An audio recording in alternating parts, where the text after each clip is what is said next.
Баршаңызға сәлем, сіздермен бірге Ақерке. Бүгін біз сіздермен қазақтың ұлттық тағамы бешбармақ тағамын дайындайтын боламыз.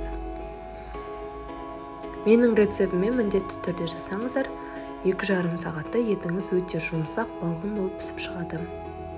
Ең алдымен етімізді салып, үстіне етіміз батқанға дейін толықтай мұздай су құятын боламыз. Одан кейін отқа қоямыз. Қайнауына бір 10-15 минут қалған кезде осылай көреміз. Етіміз бетіне көбігі бөлініп шығады. Көбігімізді толықтай алып тастаймыз.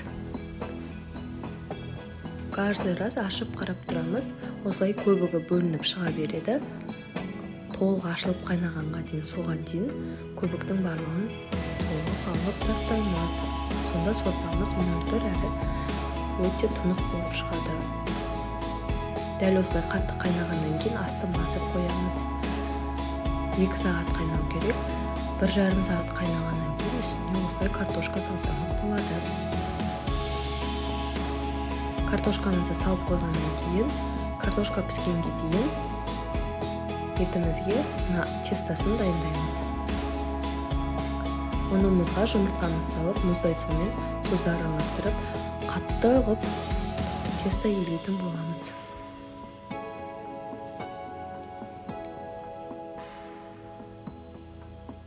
Тестамызды жағы ақсылап илеу керек, біз толықтай тұндыру үшін.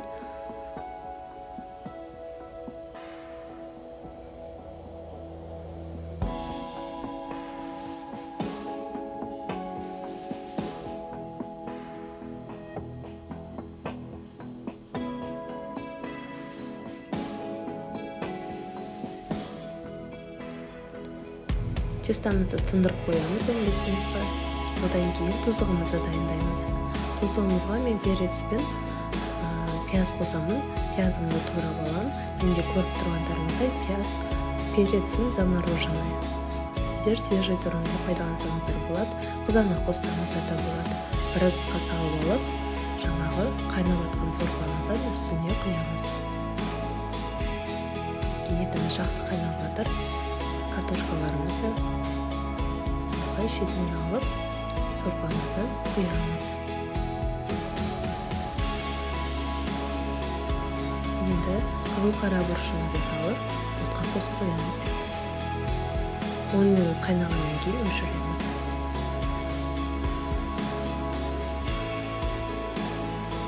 Көріп тұрғандарыңыздай менің жаңа мұз болып тұрған перецім еріді толықтай. Свежий күйінде қалпына келді. Енді мен етке біз міндетті түрде қатықпен жейміз.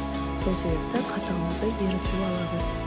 Қатыққа мұздай суды қосып, осылай қатығымызды толықтай араластырамыз. Сол кезде ериді. Қою бір массаға келеді. Соған дейін осылай толығымен араластырып, ертіп шығамыз. Езіп аламыз.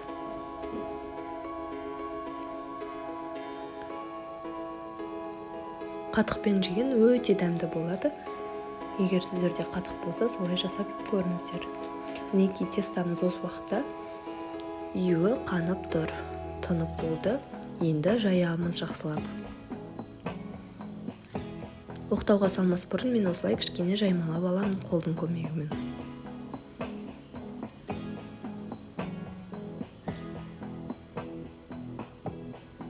Осылай оқтаумен илеп жаятын боламыз.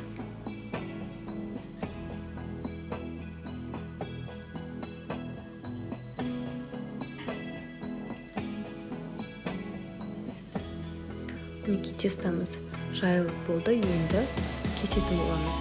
Кейбір жақтарда тестаны сол күйінде дөңгелек күйінде салып қайнатады екен. Ал мен бұлай 4 бұрыш қып, 4 емес, ұзын жақты тік 4 бұрыш қып турағанды жақсы көремін. Мінекей тестамыз өте жақсы болып жайылды, өте жұқа жаюдың қажеті жоқ.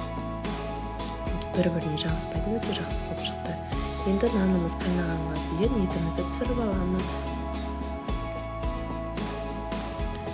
Енді нанымыз қайнағанша жаңағы етімізді тураймыз.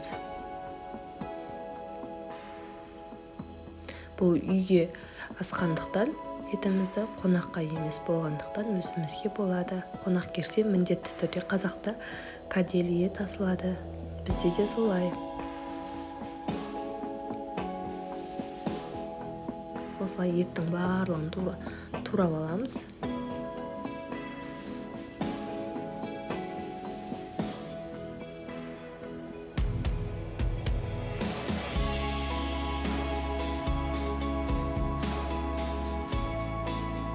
Ет өте ыстық болғаннан кейін тез турадым.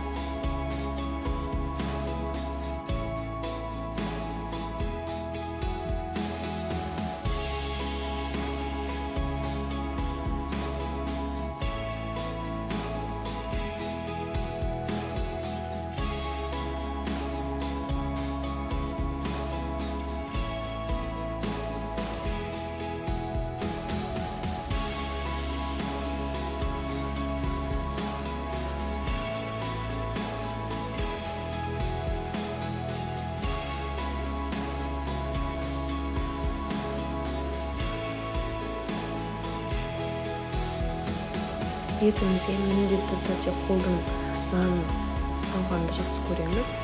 Бір шетінен 5 минутта тез қайнайтын болады. Мына жерде кішкене қазым дұрыс ыңғайсыз ұстап алыптым да турауға. Қатты пісіп кеткендіктен езіліп жатыр. Өте жұмсақ болып пісіпті. 2 сағатта толықтай тез пісіп кетті.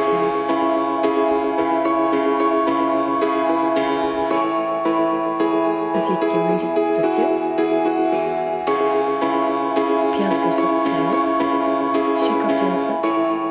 Сол үшін столда шиқа пияз турап қойғанмын. Қазір жақында көрсетемін сіздерге.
Қазымызды салып